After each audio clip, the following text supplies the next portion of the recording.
Пристапот до интернет просторот ја вивна слободата во виртуелната слика без граници. Тоа несомнено е најбрзиот и најраспространет начин нашиот глас да биде слушнат.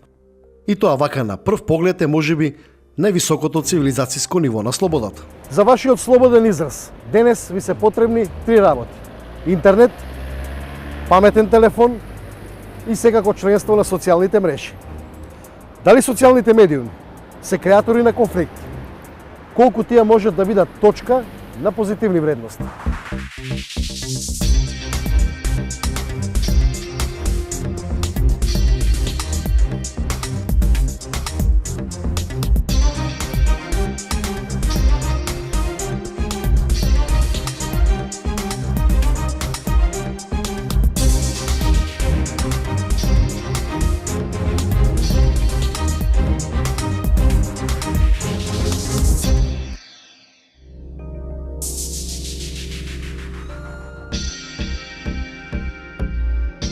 Во потрагата по оваа приказна, решив да тргнам од себе. Ако целта на истата страна се заедничките вредности, сакав да видам како моите потраги по позитивните приказни од општеството се прифатени на социјалните медиуми. Фидбекот е позитивен воглавно, затоа што и вестите, објавите, фотографиите, све е позитивно. Кога содржината е позитивна, многу е нормално и фидбекот да биде позитивен од публиката. На иста страна, негативен коментар на вистина е исклучок на самиот фан-пејдж. Иако има, тоа се луѓе кои што едноставно бараат, се обидуваат и спровоцираат да дојдат до расправија, до било што, на тоа не може да се влијае. Тоа се исклучоци и се небитни за било кој истражување. Администраторот вели дека фан страницата на иста страна има околу 22.000 членови, етнички, верски, идеолошки различни. Го прашав, што е пресудно за да се добие позитивен фидбек. Може да бидат и на обединување, ако се работи на ситуацијата, значи да работат и медиумите кои што се застапени на социјалните мрежи, да работат и групите, да работат и самите страни, дури и корисниците да работат на тоа. Колку попозитивен е содржината и објавите, толку ќе биде попозитивен ефектот во однос на фидбек, но и на соживот. Значи, социјалните мрежи се сериозен фактор во моментите. И многу е важно од таму кон реалниот живот да се слее позитивниот ефект на било која тема. На иста страна не ја представува состојбата во Македонија реално, на иста страна е многу попозитивна од целата социјална мрежа, да речеме Facebook или Twitter или било која на територија на Македонија. Инаку да и во светот е исто така, не постои ниту една комплетно позитивна група или комплетно негативна. И во негативното ќе се најде ронка позитивно, исто и во позитивното ронка негативно. Она што Маневски ми го раскажа ме поттикна во дополнителна потрага. Зошто на иста страна моментално е една од ретките содржини на социјалните мрежи која има позитивен одек. Што е тоа што може да биде елемент на заедништво, а што е она што на социјалните медиуми ги собира негативните коментари? Велат социјалните медиуми денеска се рефлексија на реалниот живот, а воедно и моќен инструмент за општествени и светски движења. Таа моќ ја покажаа во многу светски настани.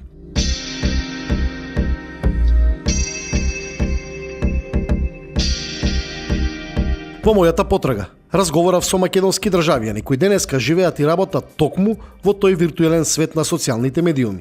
Секој дете денеска што има пристап до паметен телефон, има информации колку што имал председателот на Соединетите американски држави во 1990 година.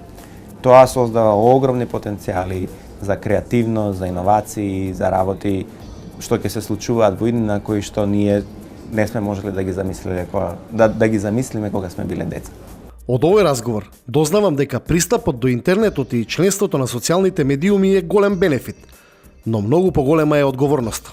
Тоа со себе носи лоши и добри работи, затоа што луѓето мислам дека мора да станат потолерантни во своето однесување онлайн, како што се најверојатно потолерантни во однесувањето со другите луѓе, да го почитуваат мислењето, да имаат нормално свое мислење, да ги бранат своите ставови, меѓутоа со почит кон соговорниците и што е најбитно со почит кон тие што имаат различно мислење од нивното. Дали тука се работи за религиски, политички, бизнис теми, спортски теми и сите тие каде што луѓето заземаат некакви ставови и мислења.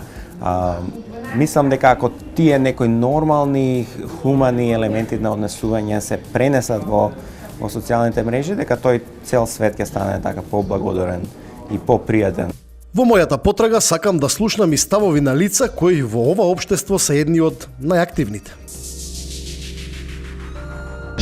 Мислам дека кога зборуваме кои сме, секогаш сме на две различни страни и многу лесно разгорува конфликтот. А кога зборуваме за тоа како сме, како живееме, какво ни е секојдневието, тогаш мислам дека зборовите ни се исти. Може да зборуваме на различен јазик, но ги делиме истите коментари. Зборувам конкретно за групи кои се формира за даноците, за групи за чинењето на електричната енергија, за поскапување на горивото. Значи, тука сме сите обединети. И во размислувања, и во коментари. Анита ми раскажа интересни моменти, како на пример тоа дека негативните коментари многу полесно привлекуваат внимание од позитивните. Мислам дека се разделуваме кога политиката ни го наметнува тоа. Мислам дека политичките актери знаат најдобро да го тераат темпото на социјалните мрежи. Конкретно зборувам за Facebook, пошто јас тука сум најактивна. Значи, нашиот Facebook станува огледало на тоа што политичарите во моментот сакаат да го видат кај својот народ. Facebook е огледало на тоа зашто ние треба да зборуваме за да не гледаме што всушност се случува. И тука е најлесно, две-три вжештени глави кои ќе го распалат огнот и сите ние други кои ќе потрчаме секој на својата страна да биде најголемиот албанец, најголемиот македонец. Многу ретко се бориме во коментари да се покажеме разумни и паметни. Најчесто се бориме да покажеме колку сме силни. Сепак, мојата крајна цел е да дознаам што е тоа што може да биде обединувачко и кога актерите од виртуелниот свет забораваат на својата припадност, верска, етничка, идеолошка. Мислам дека најдобар начин е избегнување на теми кои не се многу битни, кои сепак создаваат многу битни конфликти кои после се влечат на социјалните мрежи. Сега мислам дека е момент да побарам и експертски толкувања. Разговарав со луѓе од образовниот спектар, маркетингот и експерти за социјални медиуми. Речиси, заедничко за сите е дека социјалните медиуми се виртуелна слика на личноста од приватниот живот. Постои еден закон, наречен законот на Гудвин, кој што е креиран уште 90-тите години од минатиот век со појавата на интернетот. Уште кога не постоел Facebook, меѓутоа постоеле форуми и разни други форми на комуникација, на онлайн комуникација. Овој закон вели, колку што е подолга дискусијата на интернет, веројатноста за споредба со Хитлер се приближува до 1. Значи, без разлика која е темата, без разлика кои се соговорниците, ако доволно долго трае дискусијата, некој некого ќе спореди со Хитлер и ќе го обвини за нацизам. Ова го илустрира ниското ниво на дискусија на интернет уште од неговите почетоци и следствено и на социјалните мрежи денес.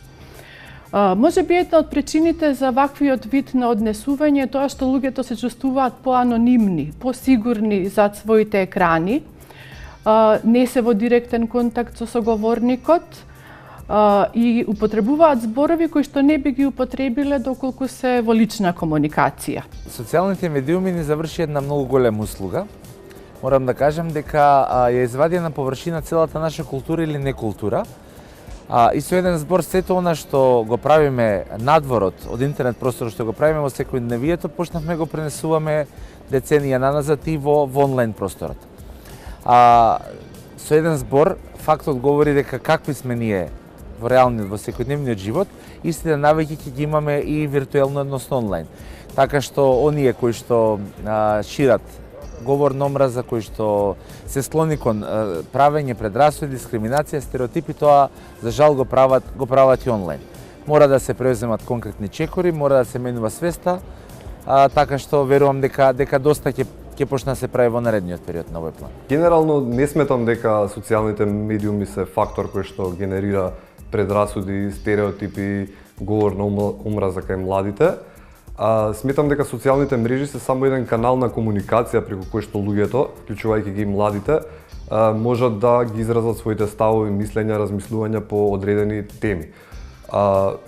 Треба да знаеме дека секој од нас има сопствен модел на однесување и комуницирање. Сите ние на еден начин комуницираме дома, во училиште, на факултет, на работните места и така натаму. И тој модел на однесување практично ние го пресликуваме на социјалните мрежи. И можеме да влеземе во некако виртуелен свет каде што мислиме дека луѓето се такви како што ние ги предпоставуваме, а не како што вистински се. Така во таков е некако виртуелен свет секако дека може да генерираат и предрасуди и стереотипи, бидејќи ние седиме заштитени во нашите соби или во нашите, нели, зад нашите компјутери и го пишуваме тоа што сметаме дека треба да го пишеме. Не секогаш имаме предвид или пак го имаме предвид фактот дека без оглед дали имаме вистинска фотографија или не, ние сме може многу лесно да не откријат која личност сме ние и дека ние сме вистинска личност со идентитет кој е лесно откривлив. Но е многу добра подлога сите социјални мрежи за ширење на различни видови и на добри, но и на лоши идеи.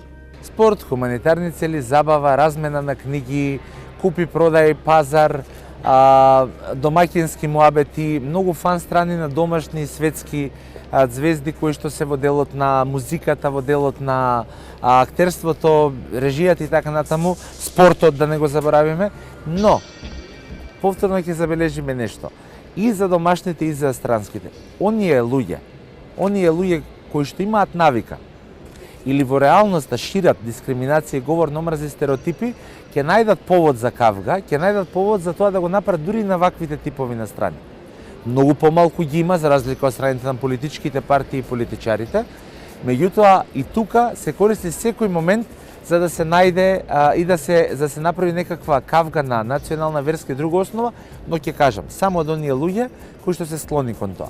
Во анализите што ги имаме правено, може да заклучиме дека генерално групите или страните на кои што се движи таа позитивна инклузивна комуникација се страници или групи кои што се тесно поврзани со одредени интереси на луѓето.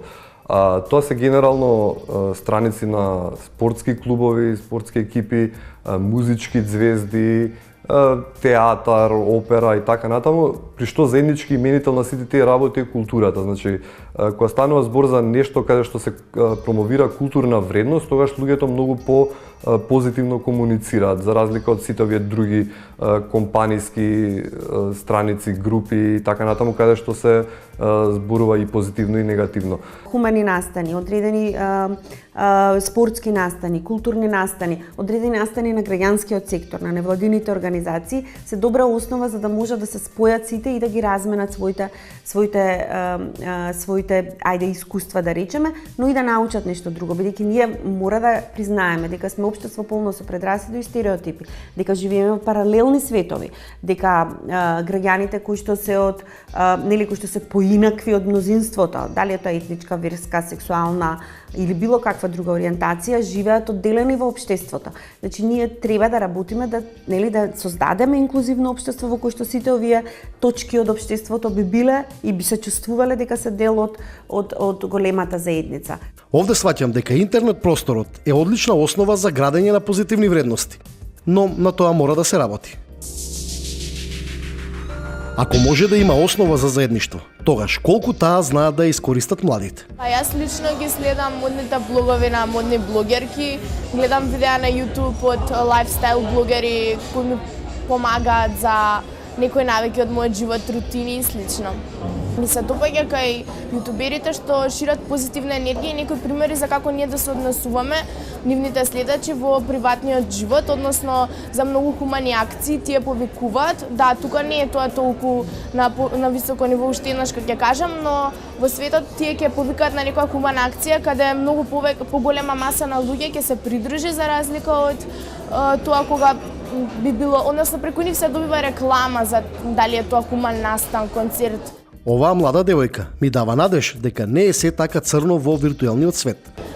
Таму се сите како една фамилија тие јутубери или блогери и едноставно сами меѓу себе се поддржуваат и нема делба едни према други како што имаме во приватниот живот. Јас себе лично следам блогерки кои се од друга националност, кои имаат друга вера. И мене не ми е проблем што земам од нив пример како јас да се облечам или земам од нив пример кој производ јас да го користам.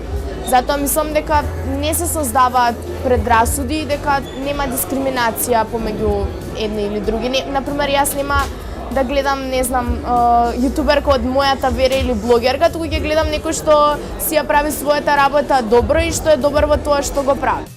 Респект за нејзиниот поглед. Во моите приказни сакам многу повеќе вакви личности.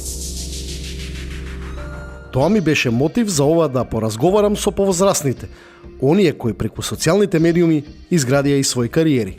Социјалните медиуми во Македонија покажа дека почесто може да предизвикаат конфликти отколку нешто што може да биде обединувачки елемент. Се согласуваш со тоа или?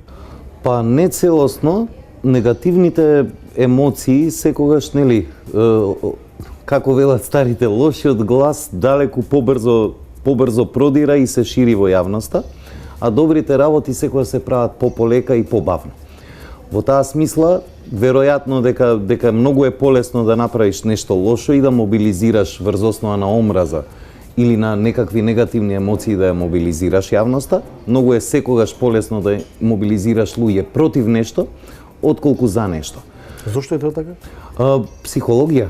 Тоа е во психологијата на човекот. Кои се критични точки за предизвикување омраза, нетрпеливост? Сите истражувања, не само наши, и на други организации, покажуваат дека етничката припадност, политичката припадност во Македонија, припадноста на маргинализирани групи, сексуални малцинства, ромите, припадност кон групи на лица со посебни можности или посебни потреби се главните основи на кои што луѓето нели еманираат некаква омраза или некакво несогласување кон некоја целна група. Основен причинител на сите тие работи е стравот од непознатото. Најпримордијалниот страв на луѓето од непознатото. Луѓето се мразат меѓу себе и не се познаваат. Дали утопија да се размислува дека можат социјалните медиуми да бидат алатка и за создавање заедништво или обединувачки? Апсолутно не. Ние, конкретно низ пример Движењето Заедно за мир во 2012 година, кое што беше одговор на еден след на настани и активности кои што почна, нели, несрекната маска на карневалот во Вевчани, па потоа палењето на македонското знаме во Струга, па потоа имавме тепачки по автобуси во Скопје и така натаму. И фактички ние дојдовме во ситуација каде што во главниот град во Скопје после 6-7 луѓе почна да се плашат да излегуваат. Тоа е психоза која што најавува конфликт. И одговорот на јавноста беше мощне силен. И дали ако не беше Амон Мра, Петрица Рачинич беше државен функционер? Па не знам, чудни се патиштата во животот. Мене едноставно природно ми дојде ова.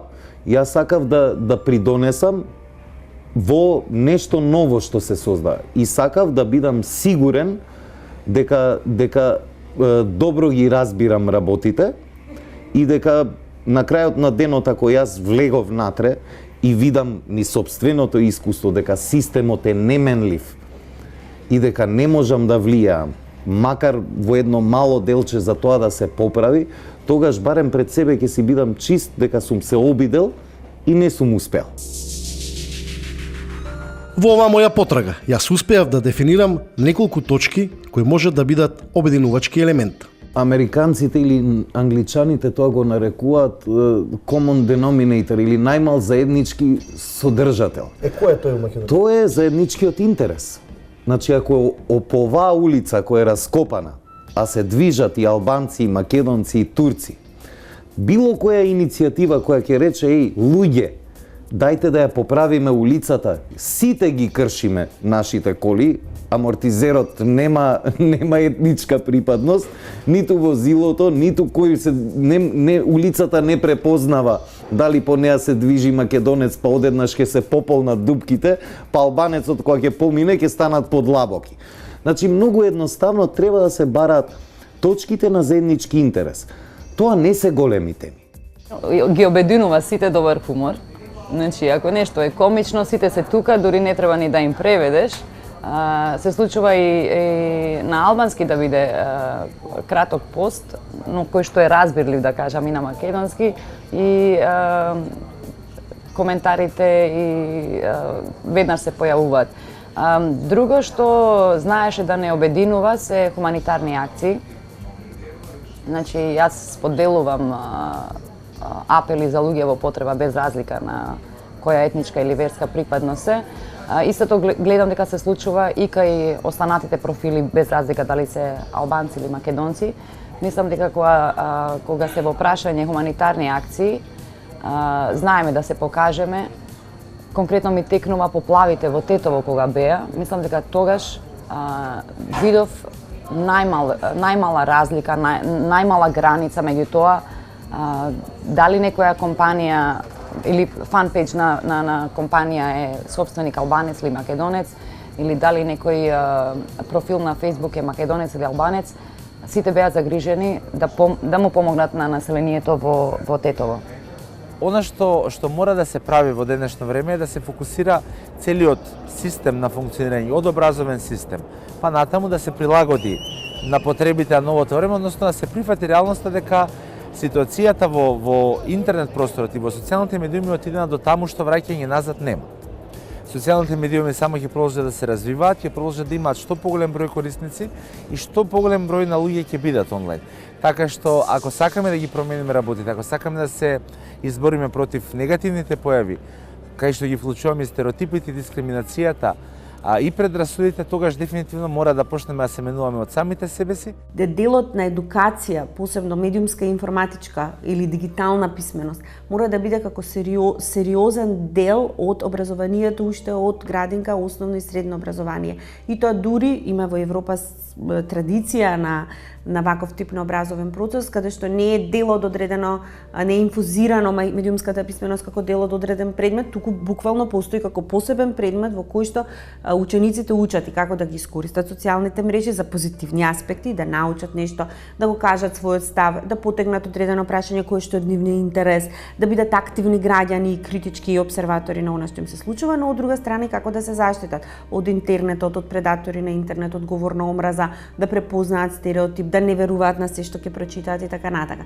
Тоа е нашата сегашност. Не верувам дека образованието е направено така да рефлектира сегашноста во која што живеат овие нови генерации. Тука веројатно најголемата улога, клучна во промената треба да изиграат инфлуенсерите кои што го носат тој бран на популарност на социјалните мрежи и веројатно треба да комуникацијата полека од негативна и офанзивна да се префрла кон позитивна во смисла на креирање поголема инклузивност во општеството, осудување на сите тие стереотипи и маргинализирања. И има добри примери на инфлуенсери кои што само иницијативно пробуваат да се борат против одредени неправди во општеството.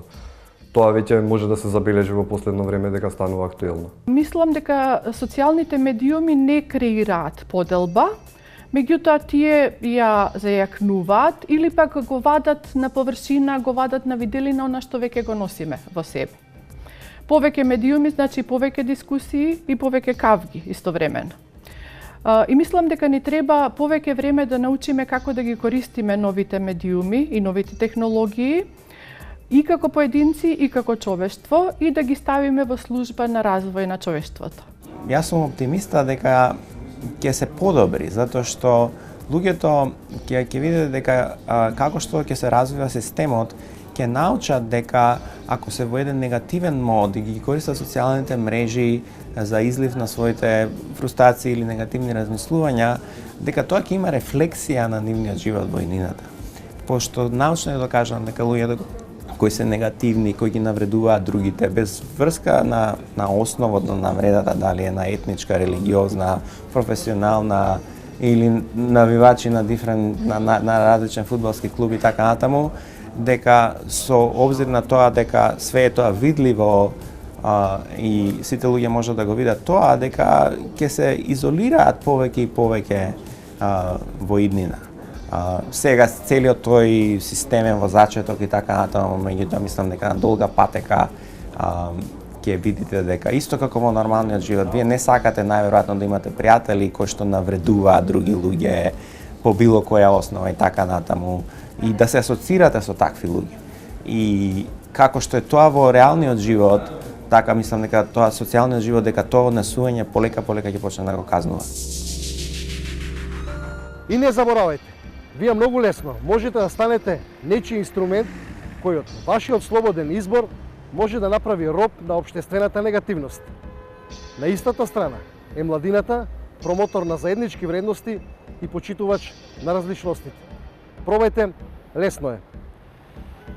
Се гледаме следната недела.